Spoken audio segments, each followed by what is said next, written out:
So when I look out here, how many people have heard that before? Do you think that's a good question? You do, huh? Okay. So anybody ever hear of Richard Dawkins? Right, an atheist. You know, he wrote a book called The God Delusion. You ever hear of that book, that title? You notice he didn't call it The Created God Delusion? Why didn't he call it The Created God Delusion? Because we know what created gods are. They're called idols. All right, so let's let that sink in for a minute.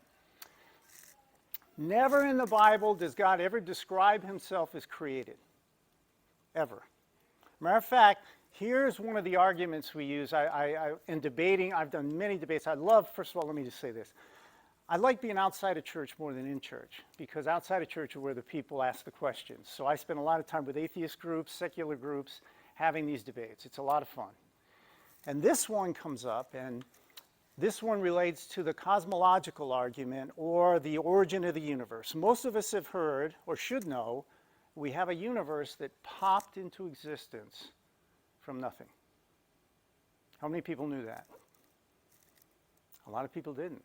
Our universe came from nothing, suddenly showed up. Does that sound a little crazy to you?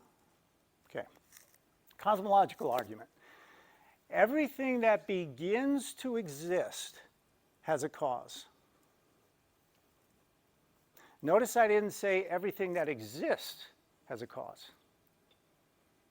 Everything that begins to exist has a cause.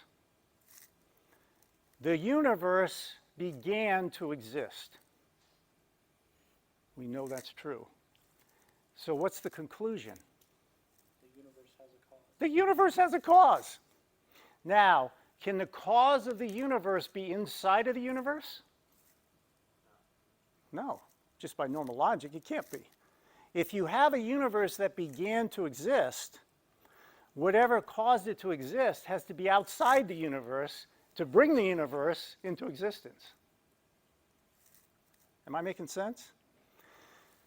When Einstein wrote his general theory of relativity, when we had Hubble call Einstein to come to Mount Wilson Observatory and look through the microscope, or look through the telescope and see everything's moving, Einstein went on and had a press conference and said, "I'm no longer an atheist. I now know God exists." So, who created God? Nobody, because God is outside of creation. The universe began to exist. In order to create the universe, whoever does the universe has to be outside the universe, and he's timeless, spaceless, dimensionless. He's the creator.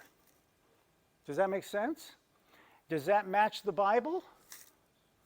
Absolutely. It's exactly what the Bible says. We have a God who created everything, and he just wants us to pay attention to him.